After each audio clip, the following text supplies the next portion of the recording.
Emmanuel Macron a passé le reste de la soirée à la Lanterne à Versailles, l'une des résidences de la République. Alors il faudra maintenant attendre plusieurs jours avant de connaître le futur gouvernement. Un conseil des ministres est prévu mercredi avec les membres actuels. Rien d'acté non plus pour la réinvestiture du président. Seule certitude, la date limite est fixée au 13 mai. Un président qui va devoir répondre à un défi, réconcilier des Français plus divisés que jamais. Ce matin, la victoire d'Emmanuel Macron est incontestable, Louis Dragnel, mais le plus dur commence. Tout d'abord, c'est une large victoire, même si on est loin de 2017 où Emmanuel Macron l'avait emporté face à Marine Le Pen avec plus de 66% des voix. Autre fait notable, c'est la première fois depuis le passage au quinquennat qu'un président sortant est réélu.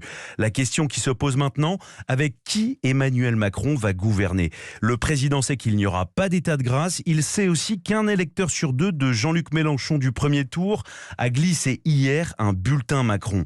Il pourrait donc mettre le cap à gauche après l'avoir mis à droite en 2017.